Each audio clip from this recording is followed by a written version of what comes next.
पाकिस्तान इस वक़्त शुगर में जो हर साल नए केसेस का इज़ाफ़ा हो रहा है, जिसमें हम प्रेवलेंस कहते हैं, दुनिया में नंबर 1 पर आ चुका है। ये सबसे बड़ी बदकिस्मती हमारे लिए सुनने वालों से हमारी क्या गुज़ारिश है कि ये जो टाइम है, ये जो टॉक है, ये गुफ्तगू सिर्फ़ सुनने की हद तक नहीं होनी चाहिए। जब तक हम इस पे अमल नहीं करेंगे, तब तक फायदा तब नहीं तक है। किसी चीज़ का कोई फ़ायदा नहीं है। फायदा नहीं है। करेक्ट। अस्सलाम वालेकुम, this is Nabiha Ijaz and welcome to my show. दोस्तों, आज के प्रोग्राम में हम डायबिटीज के हवाले से बात करने वाले हैं, शुगर पेशेंट्स के हवाले से काम बात करने वाले हैं। अनफॉर्चुनेटली पाकिस्तान में जो शुगर के मरीज हैं, ज़ियाबतीस के मरीज हैं, उनका नंबर बहुत बढ़ता चला जा रहा है और उसकी जो एक मेन और बेसिक वजह है वो है हमारा लाइफस्टाइल।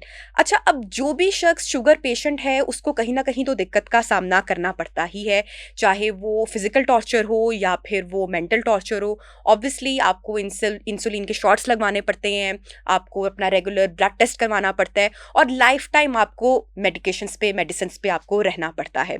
तो ऐसे में आज हम बहुत आसान सी बात करेंगे, मेन बात करेंगे, और आज के प्रोग्राम में हमारे गेस्ट से जो मेरा सवाल होगा वो ये होगा कि कोई ऐसा तरीका है या ऐसी हैबिट्स हैं जिनको हम अपना के शुगर को, डायबिटीज को रिवर्स कर सकें, स्पेशली टाइप 2 जो डायबिटीज है उसके हवाले से हम बात करेंगे। अच्छा, हम आज के प्रोग्राम में ये भी बात करेंगे कि हमें क्या खाना है, हमें कौन सा खाने में अपने तेल इस्तेमाल करना है, हमें शुगर कितनी लेनी है, हमें फल कितने लेने हैं और कितनी क्वांटिटी में लेने हैं, और हमें कैसे लेने हैं। बहुत इंपॉर्टेंट है कि हमें खाना क्या है और कैसे खाना है, ये जानना नाजरीन बहुत ज़रूरी है। तो आज के प्रोग्राम में हमारे जो गेस्ट हैं उनका मैं तारुफ करवाते चलूँ। वैसे तो आपने उनको बहुत बार स्क्रीन पे देखा है, बहुत ही अच्छी गुफ्तगू करते हैं। डॉक्टर अली सकलैन आज हमारे साथ इन कॉन्वर्सेशन होंगे। He is associate professor of nephrology. चूंकि शुगर और गुर्दों का चोली दामन का साथ है और ये किस तरह से, इसको साइलेंट किलर तो कहा ही जाता है, लेकिन ये हमारे गुर्दों को और दीगर ऑर्गन्स को कैसे इफेक्ट करती है, आज के प्रोग्राम में हम इस पर भी बात करेंगे। अस्सलाम वालेकुम, thank you so much doctor Ali, आपने टाइम निकाला हमारे प्रोग्राम के लिए। जी, वालेकुम अस्सलाम। शुक्रिया आपका कि हमेशा की तरह सेहत पे कोई ना कोई चीज़ आपने पकड़ के रखी होती है। जी बिल्कुल। तो डॉक्टर साहब, आज हम बात करने वाले हैं डायबिटीज़ के हवाले से। तो हमारे जो देखने वाले हैं और स्पेशली जो लेमैन है उसको हम थोड़ा-सा पहले एलैबोरेट कर देते हैं या बता देते हैं कि जो शुगर है वो बेसिकली क्या है। तो हम हमारे दोस्तों को बताते हैं कि एक तो डॉक्टर्स हमेशा कहते हैं कि जो लाइफ़स्टाइल है वो दुरुस्त होना चाहिए, लेकिन जब वो ठीक नहीं होता, हम सारी ज़िंदगी अपने खाने में बेएहतियाती बरत रहे हैं और ऑब्वियसली जो जेनेटिक्स हैं वो भी इसमें बहुत अहम किरदार ऑब्वियसली अदा करती हैं, तो फिर हमें जो है वो डायबिटीज़ हो जाता है। तो डायबिटीज़ बेसिकली क्या होती है कि हम जो भी खाना खाते हैं वो हमारी बॉडी में जाके ब्रेक डाउन होता है और उसके बाद वो ग्लूकोज बनता है। फिर देन देयर इज पैंक्रियाज हमारी बॉडी में, जो कि उनके बीटा सेल्स इंसुलिन रिलीज करते हैं जिनको की कहा जाता है। और अगर जो ये की हैं बेसिकली फिर इस ग्लूकोज को सेल्स तक लेके जाएंगे, जो कि फिर जो है अगर ये काम नहीं करते तो वही जो ग्लूकोज है फिर वो उन सेल्स की बजाय हमारी बॉडी में जाएगा, जिसको हम शुगर कहते हैं। तो डॉक्टर साहब, थोड़ा सा तो मैंने बताने की कोशिश की है, बाकी अब आप एलिब्रेट करेंगे हमारे देखने वालों के लिए। वैसे एक बात की मुझे नबीहा खुशी हुई है। मुझे अब आप बता रही थी तो मुझे लग रहा था कि शायद एमबीबीएस कर लिया आपने। चलें एनीवे हम और आसान रखते हैं लोगों के लिए ना तरह। सबसे पहले तो मैं थोड़ा-सा डाटा इसके बारे में, ये बहुत इम्पोर्टेंट टॉपिक है जो आपने चुना है। शुगर पाकिस्तान तरक्की के हिसाब से अब बताने लगा हूँ। पाकिस्तान इस वक़्त शुगर में जो हर साल नए केसेस का इज़ाफ़ा हो रहा है, जिसमें हम प्रेवलेंस कहते हैं, दुनिया में नंबर 1 पर आ चुका है। ये सबसे बड़ी बदकिस्मती हमारे लिए कि नंबर 1 जिसमें हम होना चाहिए था, उसमें हम नहीं होते और अब देखें कि हम किस में नंबर 1 हैं। अगली बात, पाकिस्तान में इस वक़्त जो शुगर के मरीज़ों की तादाद है, वो 3 करोड़ से भी तजावज़ कर चुकी है। मतलब क्या हुआ कि पाकिस्तान का हर 5वाँ या छठा शख्स शुगर की बीमारी में मुब्तला है। अब आप ये 2 चीज़ें देखें कि नंबर 1 होना प्रेवलेंस के हिसाब से, तादाद के हिसाब से हम देख लें कि इस वक़्त हर 5वाँ छठा शख्स। आपने चूँकि इसमें किडनी का थोड़ा-सा ज़िक्र कर दिया, साथ ही बता दूं कि हर 7वां पाकिस्तानी गुर्दे की किसी ना किसी बीमारी में मुब्तला है।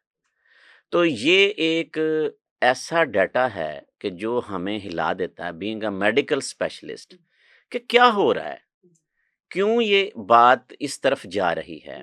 तो आज चूँकि आपका ये जो प्रोग्राम है, मैं समझता हूँ कि नाज़रीन के लिए बहुत फ़ायदेमंद होना चाहिए। लेकिन सबसे बड़ी बात ये है कि मैं और आप टीवी पे बैठकर ये टॉक तो कर देते हैं।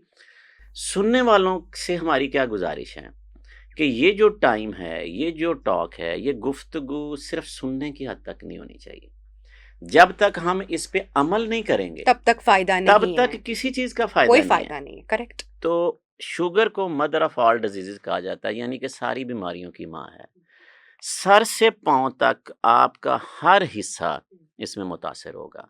जो आप वाली बात थी वो नाज़रीन को आसान करके बताता हूँ। जो भी हम खा रहे हैं या पी रहे हैं, ये हमारे जिस्म में जब मेटाबोलाइज़ होता है लिवर में जाकर, उसके बाद जो कार्बोहाइड्रेट्स या कैलोरीज़ आप आसान लफ्ज़ों में ले लें, आपने कंज़्यूम की हैं।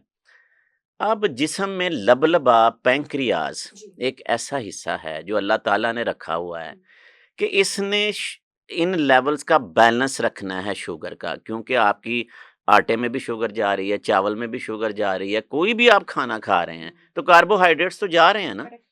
अगर ये चीज़ें जिस्म में बैलेंस आउट ना हो तो जिस्म की लेवल कहाँ पे पहुंचे, तो फिर लबलबा हमारा नॉर्मल हर इंसान में हर खाने पीने के रिस्पॉन्स के मुताबिक इंसुलिन का कुदरती इखराज करता है। वो क्या करती है इंसुलिन कि उसने पैदा की और जो हमने खाया पिया था, जो ब्लड में जितनी ग्लूकोज बनी उसको उसने बैलेंस कर दिया। ये नॉर्मल सेहतमंद लोगों के लिए, और जिससे उनको कोई प्रॉब्लम नहीं है। अब शुगर में क्या हो रहा है? शुगर में ये हो रहा है कि दो चीजें हैं, या तो लबलबा इंसुलिन बना ही नहीं रहा, वो जेनेटिक प्रॉब्लम हो सकता है, कोई भी प्रॉब्लम है कि उससे इंसुलिन बन ही नहीं रही, तो तब भी आपके जो ब्लड में शुगर के लेवल हैं वो ज्यादा रहे, क्योंकि अब उसको बैलेंस करने का तो निज़ाम नहीं है। और ये अगर बन ही नहीं रही, इसको हम कहते हैं टाइप 1 डायबिटीज। दो किस्म की होती है जो ज्यादातर हम सोचते हैं। अगर लबलबा इंसुलिन बना रहा है लेकिन वो इंसुलिन इफेक्टिव ही नहीं है, वो असर ही नहीं कर रही, या उसकी रेजिस्टेंस बन गई है कि जो ब्लड के लेवल को उसने इंटरेक्ट करके जो शुगर को उसने लो करना था वो असरअंदाज ही नहीं हो रही, इसको हम कहते हैं टाइप 2। तो ये फर्क है। तो टाइप 1 को में इंसुलिन बन ही नहीं रही, आसान लफ्जों के लिए, दूसरे में बन रही है लेकिन असर नहीं कर रही। बस इतना सा सादा सा अपने लोगों के लिए याद होना चाहिए। अब जहां पे बन नहीं रही वहां का इलाज मुख्तलिफ है, और जहां पर ये बन रही है लेकिन असरअंदाज नहीं हो रही, वहां पर इलाज मुख्तलिफ है। तो ये था। अब अगली बात जब आप आगे आते हैं तो मैं इसके लेवल्स भी बताऊंगा।